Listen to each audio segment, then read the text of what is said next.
Alright, so here we are.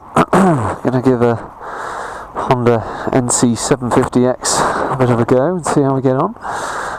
And let you know my thoughts.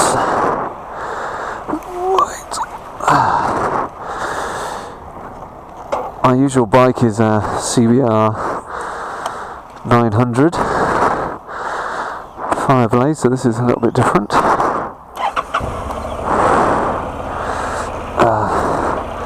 Certainly a little bit more upright than I'm used to. This one feels quite wide around the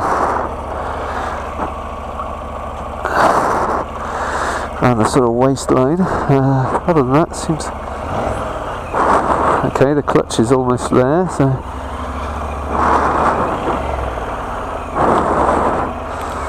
let's just see where this guy's going. It feels quite strong, actually, the engine, to be honest.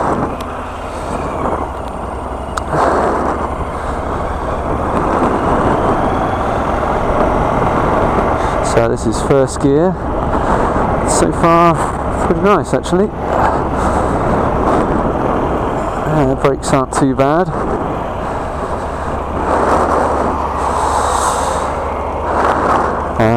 So on the instrumentation, it looks like we've got fuel, gear, miles per hour, trip, and rev meter.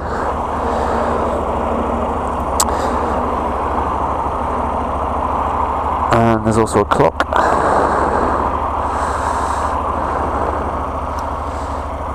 Okay.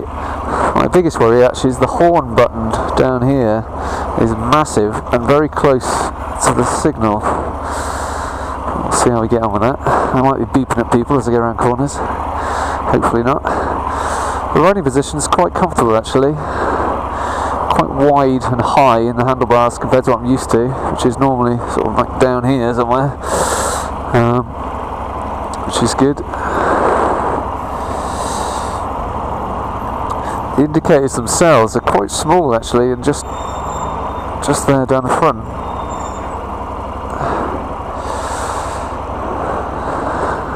Wing mirrors seem fairly good. It's a funny shape compared to what I've got, a sort of oval design. These are more kind of angular. There you go. And hopefully at some point in the next hour we'll be able to get out of these junction and the lights will change.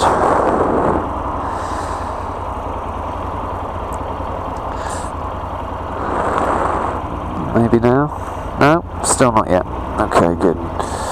Is this bike too light not to register the floor, maybe? I don't think it is that light. It also doesn't feel that heavy. So...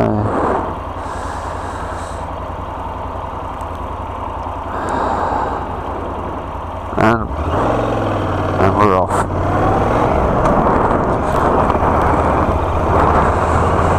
Okay.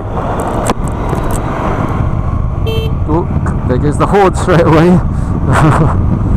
Okay, so there's an issue. And ironically, where that horn is right where my CBR 900's indicators are, so I've got to kind of rotate my wrist slightly further down to do the indications. But so far it feels pretty good actually.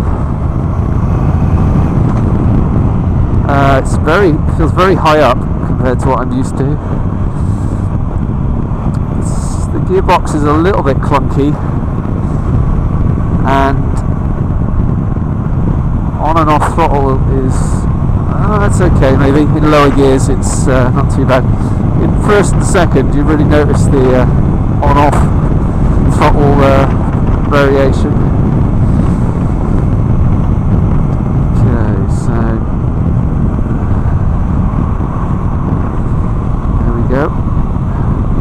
I might need to adjust a wing mirror in a minute.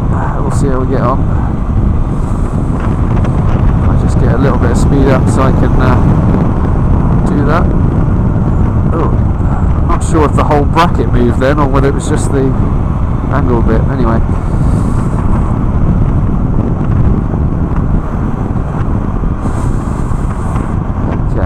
it does feel very high up compared to what I'm used to.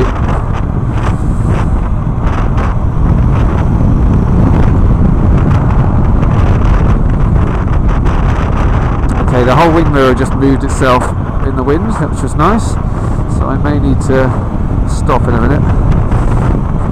See how we get on. Wind buffeting isn't too bad. It is fairly windy today, but I'm not really doing any speed yet, so that'll be something to look out for.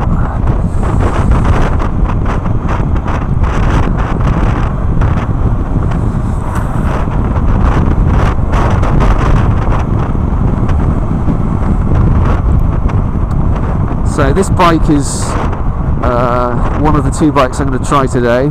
I'm also going to be looking to see what the NC750X is like, which looks to be slightly smaller. It's certainly a smaller engine, but apparently similar in power. It's just really the torque where you might notice the difference, so we'll see how that goes on. But I'm expecting the 500 to be slightly lighter, although from the feel of it, it doesn't feel heavy anyway, this bike, so not too worried about weight actually. I am probably 6 foot, maybe 6'1", and on this bike I can almost have flat foots on both sides, so the height of the bike isn't a problem really. And it doesn't feel heavy. In fact, it feels lighter than the Fireblade, but that might be because it's closer to the ground and it's all compact, so the weight, I don't know, who knows. Yeah, so standing here I've got both feet flat on the ground. The throttle seems a little bit plasticky. In fact, both grips seem a little bit on the cheap side.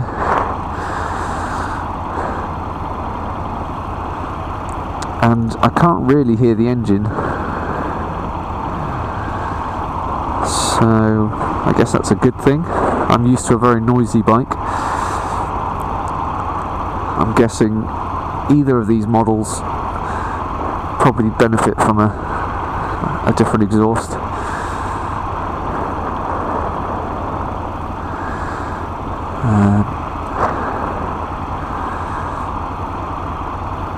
So this next stretch is the first chance really just to see what the wind buffeting might be like at higher speeds.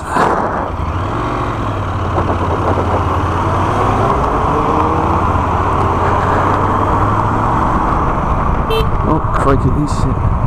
That beep, oh man, that's really annoying. Sorry. I guess everyone's now thinking I'm upset with them, but no, it's just the annoying horn. I think if I owned this bike, I'd probably relocate that horn. Sorry. Okay, so we're now doing 70, and wind buffeting isn't too bad. Okay, this is up to 85, 90 is still okay. Now in 6th gear, and having to put the brakes on. Okay. So, wind buffeting does not seem to be an issue. Maybe I'm used to it anyway, but it certainly wasn't throwing me around, that's for sure.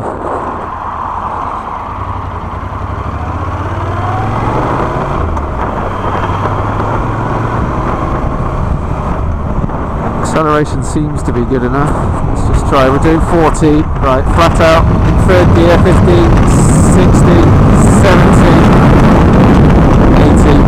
It seems to have a cutout, or engine limiter cutout, which is a little bit unnerving. I guess it's to protect the engine, but okay, I'll have to be aware of that. Once it got near the red line, it just, you probably saw it dipped, and that's basically as if it's turning the engine off, which is a little bit worrying. Okay. Ugh. Okay, tilting this bike to go around the corner is a little bit slow. It feels a little bit like well, it feels like a bigger bike when you do that. Actually, power-wise, this bike's pretty strong. Yeah, there we go again.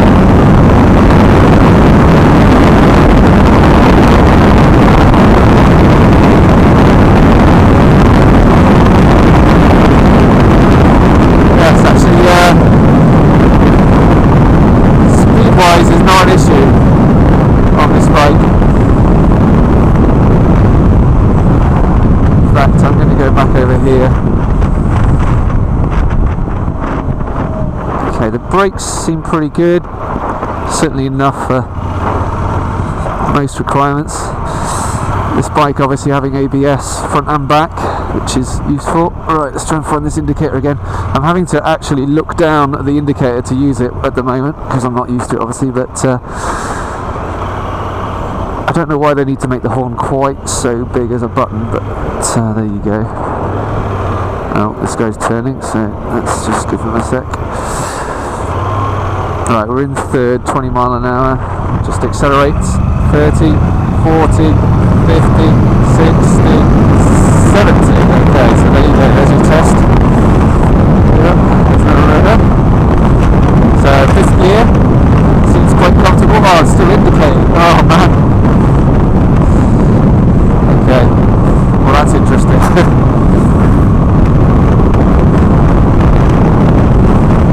Okay, so in a minute I'll pull over so we can have a quick look at it. See what it's like. Power-wise, there's plenty. I don't know why people kind of talk down the power. It's not an issue really. It's certainly plenty to overtake on. The wind and weather protection, I guess, it looks pretty good actually. It's certainly sticking out. Whether that's covering the front of my knees, I don't know. It could definitely do with some handguards. And obviously if you own this bike, heated grips and you're riding through the winter are really useful. I've certainly got that on my bike at the moment. And just make sure this Smith's guy doesn't pull out, because he could do. Yeah, he's alright. Okay, so we're in third again. Third gear's pretty nice. You're my new best friend.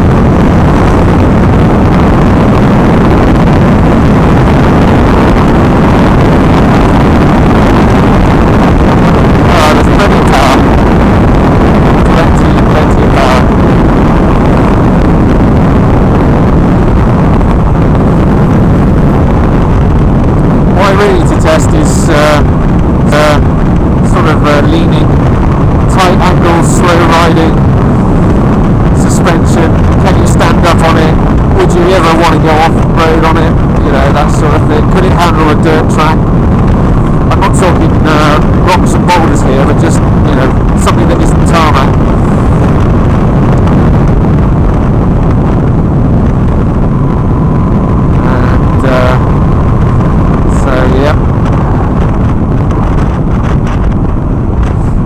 Closer now to where I'm going to pull over.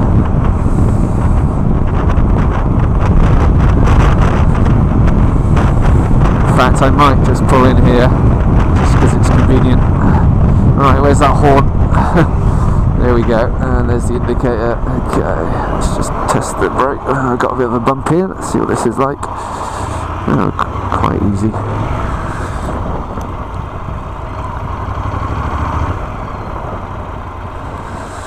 Okay, so it's not too bad actually, so far.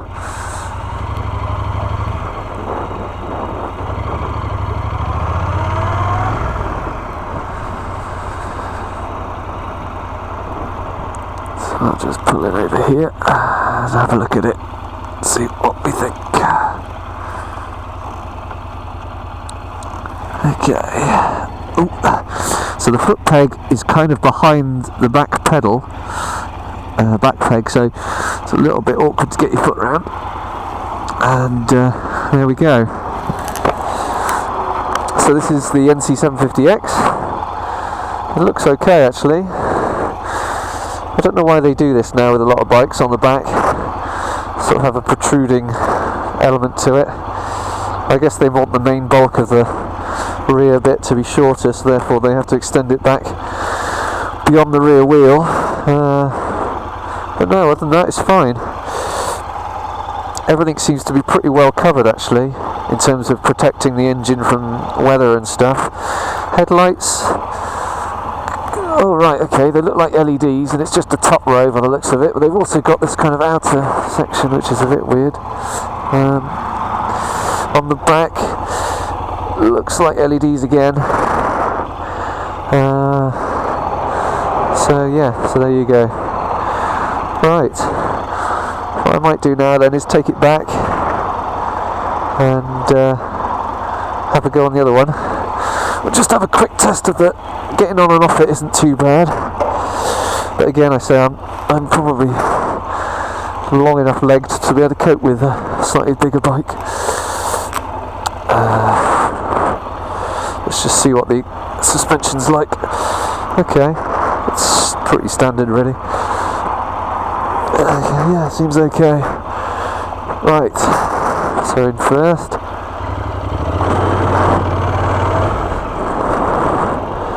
It's certainly a different engine sound to what I'm used to. But obviously this is a parallel twin rather than a V4. Oh, not a V4. Right, so off we go. I could go down that dirt track, but I'm not going to. I might do on the 500. So that is, I don't like that very much. Yeah, so accelerating, you've really got to be aware of when it's getting close to the red line. And maybe it's because I can't hear the exhaust, and I'm actually damaging the engine doing it anyway, but there you go. What I would expect to happen is that it just doesn't accelerate more, rather than what it does do, which is basically kill the throttle, which is like basically just going off. So something to bear in mind if you're thinking about this bike.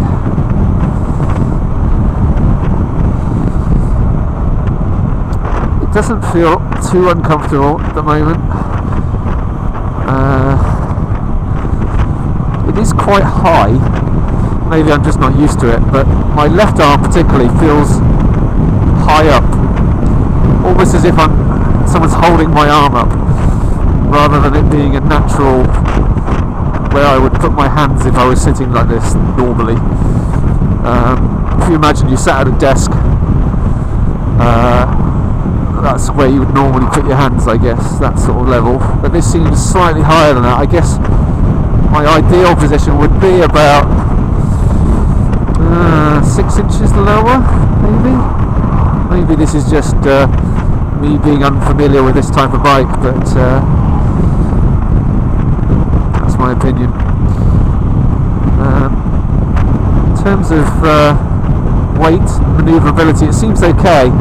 The only issue I had actually was back earlier on the roundabout where I first started to lean in, and that was still at a bit of speed. It did seem to be a little bit like turning the Titanic. It was wasn't quite as nimble as I'm used to. But again, my Fireblade, which is an older one, has a 16-inch front wheel, so you know that's quite different, and obviously much lower to the ground and different design and all that gubbins. So it's difficult to compare the two.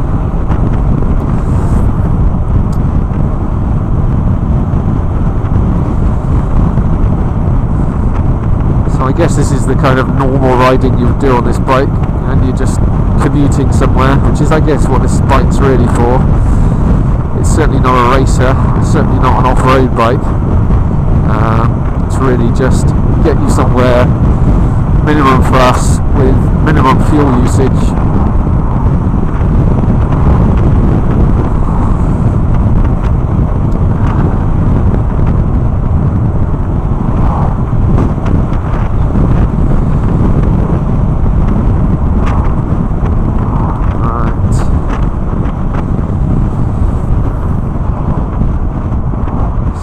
back towards Quedgeley and Gloucester.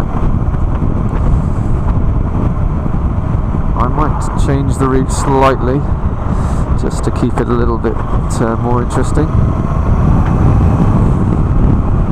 Although actually the higher speed stuff, actually no, I don't think there's an issue with that.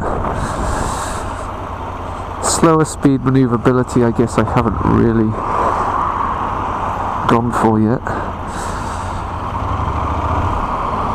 So I might need to give that a blast.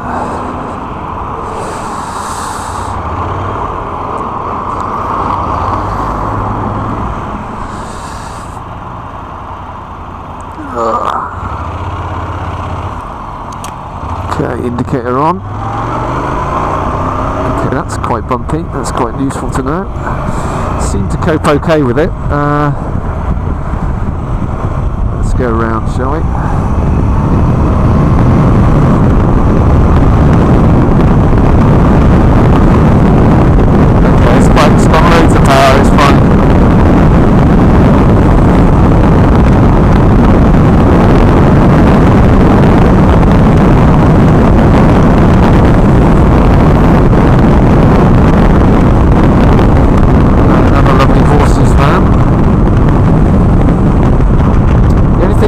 Is I'm so used to being able to hear the engine when you're slowing down and you need to downshift. It's not always obvious when you need to do that.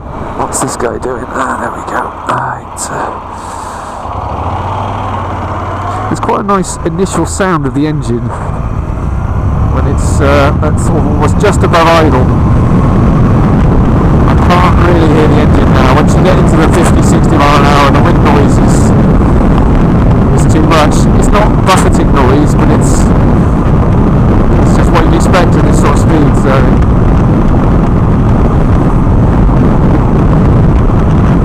but yeah, in fairness, this is a better bike than I thought it was going to be. I thought it was going to be quite slow and heavy, but it's not actually. It's very light actually. And apparently the 500 is going to be lighter still, so that's going to be an interesting experience. This one, it feels quite a nice size.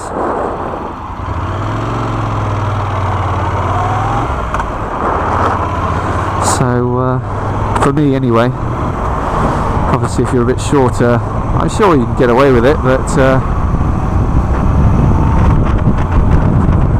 just need to check that, I suppose.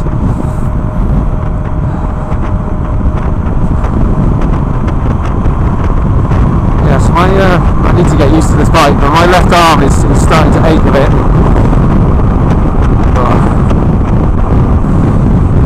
Am I sitting too far forward, too far back, or is it just not using those sorts of muscles on a bike? You know, there's lots of potential reasons why. There's that indicator gone.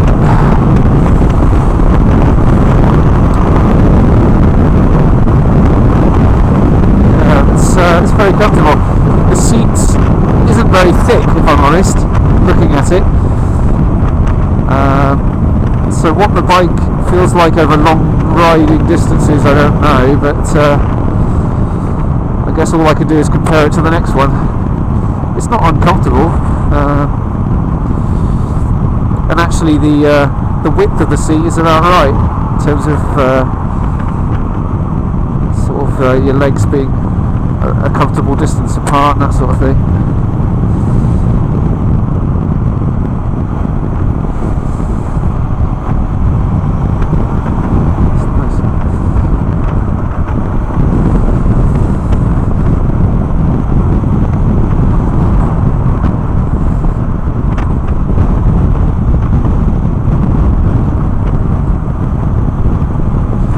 I think you could easily do long distances on this and not have an issue. It's a very easy bike to ride. The gears seem pretty straightforward. The clutch is light. The throttle delivery is fine.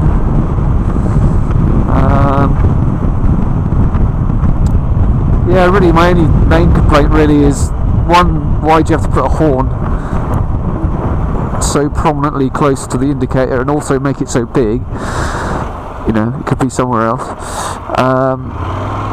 And the other issue about the sort of height of the handlebars, but that might just be me, so don't worry about that.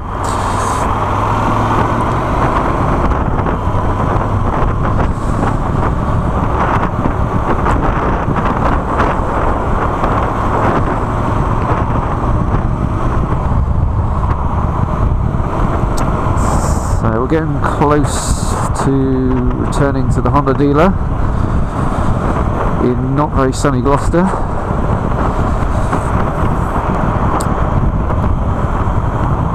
We'll give that a go on the CB500, see how we get on.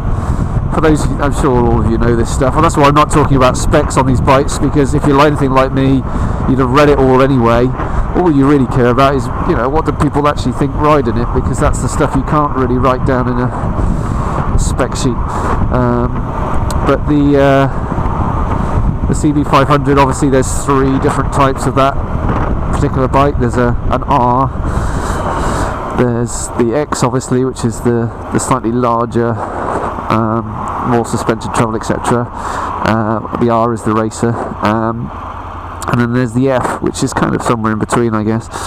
But they all have pretty much the same core elements to the bike, you know, in terms of the engine, brakes, that sort of thing. So it's more of a taste thing. The only interesting thing about the CB500X is that you can, if you spend a bit of money through a company called Rally Raid, sort of convert it to more of, I wouldn't say a full-on off-road bike, but it can certainly improve its off-road ability. It's about £2,000 for the stage 3 or level 3 version, but that basically replaces the suspension. It provides a 19-inch rather than the standard 17-inch front wheel. Makes the wheels spoked rather than sort of alloy, and so and generally allows a bit more adjustment to all the sort of off-road elements you might want to adjust, particularly suspension really. But there's also sort of engine guards and things like that which could also be useful. I'm not definitely going to do that if I bought that bike, but it's nice to have that option if you need to. But back to this bike. This is the 2016 version, and it's the 750 rather than the 700, which obviously is the other model that they used to do. And yeah, if they can achieve the MPG ratings that they seem to suggest they can, and still maintain the sort of levels of power that I've seen today, then I think that's very admirable.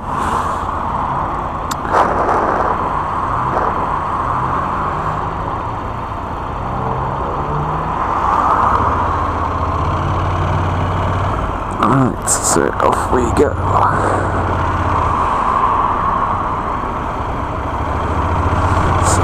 Turn in here and try not to press the horn. Here